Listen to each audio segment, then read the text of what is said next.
This is Manish. Welcome back to my YouTube channel Corpus Juris. जैसा कि हम previous video में जो है इंडियन पॉलिटी के अंतर्गत जो है डिस्कस किए थे भारतीय संविधान के विकास के बारे में, तो आज जो है हम डिस्कस करने वाले हैं कि जो संविधान का निर्माण की जो प्रक्रिया थी, ठीक है, उनके बारे में और संविधान सभा के बारे में। तो चलिए स्टार्ट करते हैं। तो सबसे पहले हम ये देखेंगे कि संविधान जो सभा थी उसकी मांग जो है किसके द्वारा किया गया था और कब किया गया था।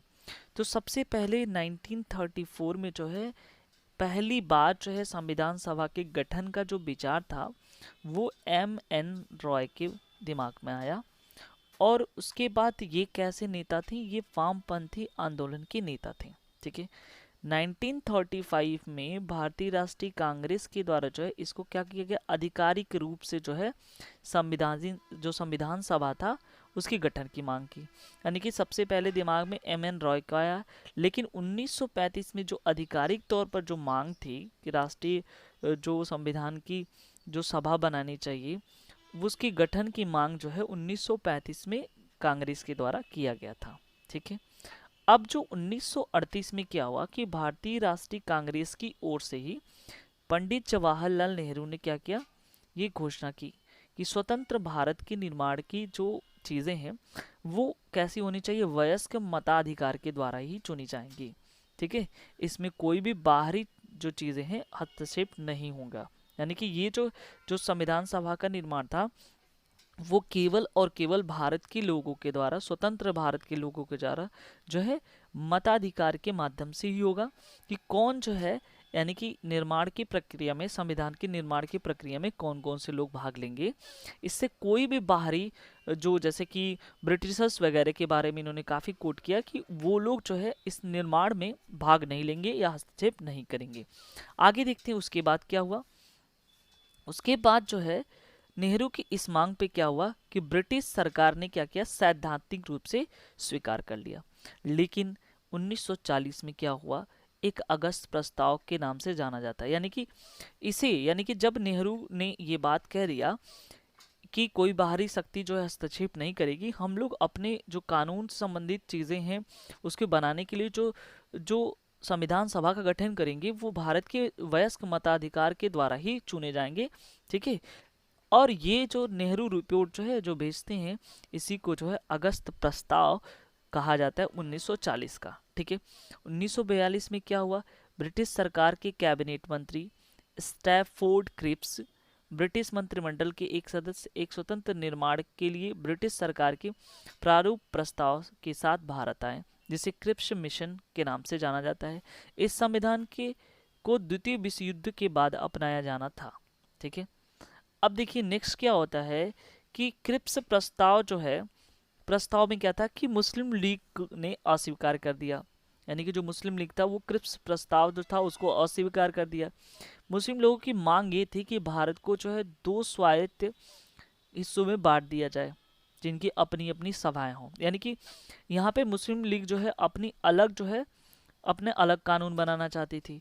ठीक है, सभा भारत के एक कैबिनेट मिशन को भेजा। यानी कि भारत में उसके बाद क्या हुआ कि जब ये इनके द्वारा जो है मुस्लिम लीग के द्वारा जो है मना कर दिया गया, तो भारत में एक कैबिनेट मिशन आया। इस मिशन ने दो संविधान सभाओं के मांग को ठुकरा दिया। ठीक है, यानी कि ये मिशन जो है कैबिनेट मिशन जो है क्या किया, इस मांग को ठुकरा दिया। अब उसके बाद क्या होता है, संविधान सभा का गठन। ठीक है, अच्छा, संविधान की ये मांग को जब ठुकरा दिया, लेकिन इसमें क्या था कि ये जो है उनके इस संविधान के सभा के जो है सामने योजना रखी की, तो काफ़ी हद तक जो वो संतुष्ट भी हो गए थे। अब नेक्स्ट बात आती है कि संविधान सभा का गठन कैसे हुआ।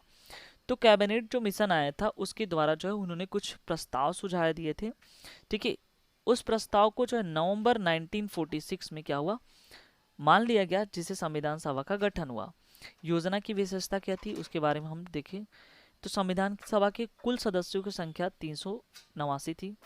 इनमें 296 सीटें जो है ब्रिटिश भारत की और 93 सीटें जो है देसी रियासतों की थी, आवंटित की जानी थी।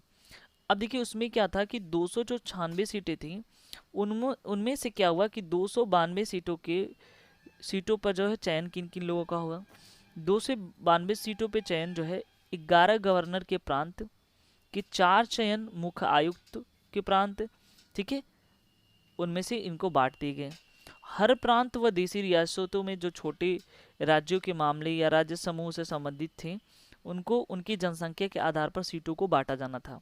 जनसंख्या के आधार पर मतलब जो 10 लाख लोगों पर एक जो है वहाँ पे क्या होगा, प्रतिनिधि होगा। 10 लाख लोगों पर एक प्रतिनिधि के हिसाब से छोटी रियासतों के माध्यम से बांटा जाएगा, और वो किसके अधीन रहेगा, वो उस रियासत के अधीन ही वो उसका होगा, यानी कि वो रियासत ही उन लोगों को चुनेगा, ठीक है।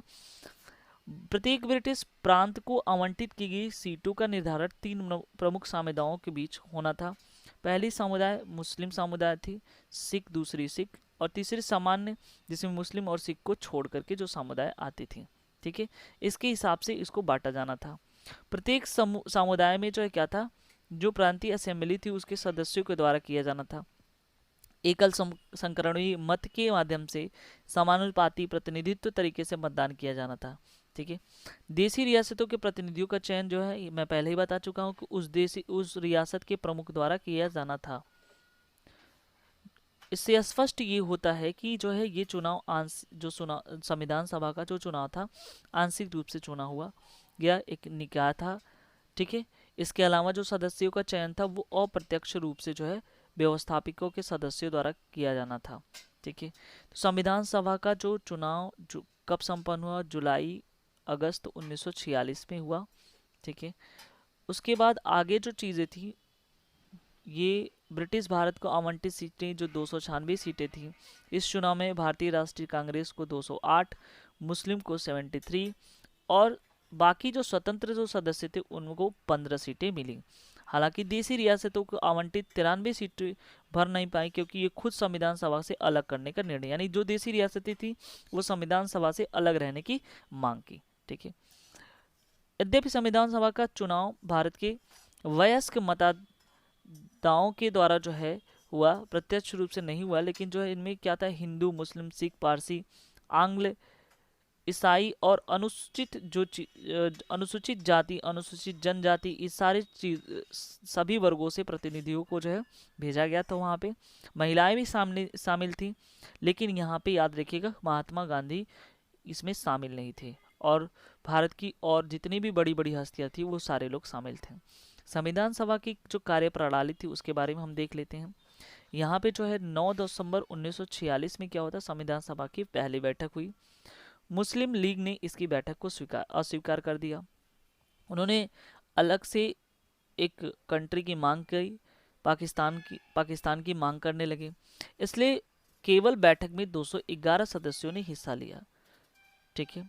फ्रांस की तरफ से जो सभा के सबसे वरिष्ठ सदस्य डॉक्टर सच्चिदानंद सिन्हा को सभा का अस्थायी सदस्य चुना गया।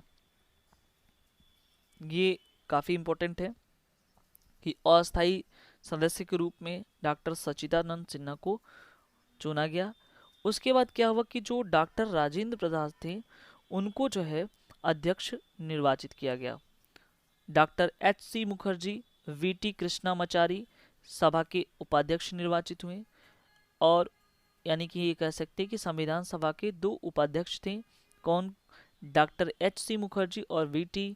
कृष्णामाचारी 2 उपाध्यक्ष नियुक्त हुए, ठीक है।